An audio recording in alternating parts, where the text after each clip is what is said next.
அஞ்சுவது யாதொன்றுமில்லை, அஞ்ச வருவதுமில்லை. நான் சத்யவர்ஷா, இந்திய அரசியல் அமைப்பு ஆலோசகராக பணியாற்றி வருகின்றேன். அனைத்திந்திய அண்ணா திராவிட முன்னேற்றக் கழகம் நம்மளுடைய மாண்புமிகு புரட்சித் தலைவரால் ஏற்படுத்திய கட்சி.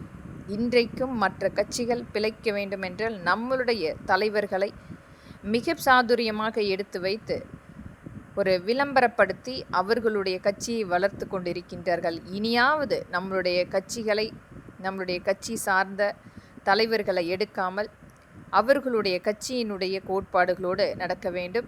இது குறிப்பாக பாரதிய ஜனதாவும் இன்றைய தமிழக வெற்றி கழகம் மிகப்பெரிய அளவில் நம்மளுடைய தலைவர்களை வைத்து இவர்கள் பிழைப்பு நடத்தி கொண்டிருக்கின்றார்கள். குறிப்பாக பாரதிய ஜனதா தன்னுடைய ஆளுமை என்பது இந்தியாவில் ஒரே தலைமை, ஒரே மொழி, ஒரே ஆட்சி அமைப்பு கீழ் கொண்டு வர வேண்டும் என்று ஒவ்வொரு மாநில ரீதியாக செய்கின்ற அந்த முறைகேடுகள், வாக்களிக்கக்கூடிய இயந்திரத்தை இவர்களுடைய கட்டுப்பாட்டில் எடுத்து இன்றைக்கு இவிஎம் மோசடி செய்திருந்தாலும் எந்த ஒரு மாநிலமும் இதை பற்றி பேச தயங்குகின்றார்கள், ஆளுமை செலுத்துகின்றார்கள், அச்சுறுத்தக்கூடிய சூழ்நிலையும் நாம் பார்த்து கொண்டிருக்கிறோம். இனியாவது ஒவ்வொரு மாநிலமும் இனி வரக்கூடிய காலகட்டத்தில் பாரதிய ஜனதாவோடும் காங்கிரஸோடு கூட்டமைக்க இயலாது என்று ஒரு தைரியமான நிலைப்பாடு வர வேண்டும்.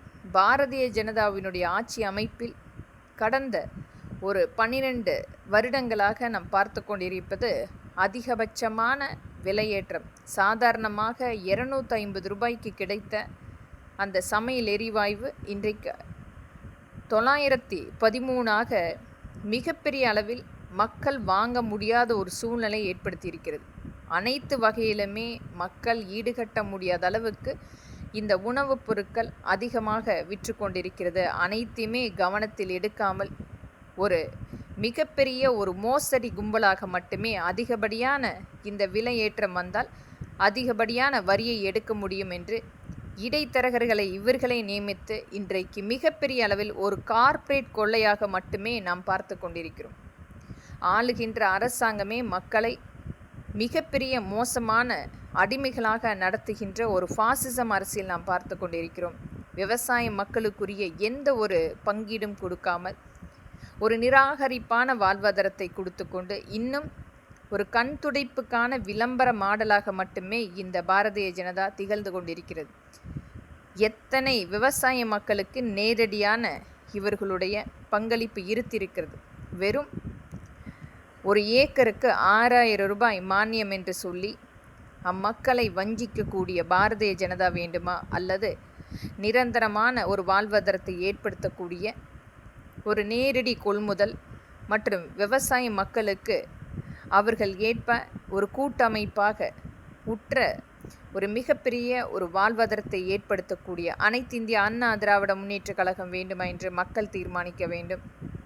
பாரதிய ஜனதா இன்றைக்கு முழுமையாக இந்தியாவை கைப்பற்ற வேண்டும், அடிமைத்தனமாக ஒரு பாசிசம் அரசியலை கொண்டு வர வேண்டும் என்று பாரதிய ஜனதாவும் காங்கிரஸும் இன்றைக்கு மிகப்பெரிய அளவில் ஒரு கூட்டமைப்பாக ஒவ்வொரு மாநில ரீதியாக கைப்பற்றி கொண்டிருக்கின்றார்கள். ஆனால் நமக்கு கிடைக்க வேண்டிய அனைத்து சலுகைகளுமே மிக மோசமாக நிராகரிப்பு செய்து எண்ணற்ற திட்டங்கள் நமக்கு கொண்டு வந்திருந்தாலும் இன்றைக்கு பணம் படைத்தவர்களுக்கு மட்டுமே அது சாதகமாக நின்று கொண்டிருக்கிறது.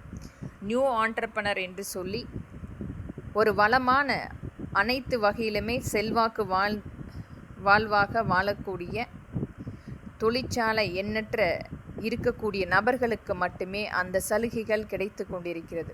ஒரு சாதாரணமான ஒரு செருப்பு விற்கக்கூடிய மகனோ மகளோ ஒரு புதிதாக அந்த தொழிலை எடுத்து நடத்துவதற்குரிய வங்கியில் சென்றால் உனக்கு ஏதாவது அடிஷ்னல் இன்கம் இருக்கிறதா என்று சொல்லி நிராகரிப்பு கிடைத்து கொண்டிருக்கிறது. அனைத்தையுமே கவனத்தில் கொள்ள வேண்டும்.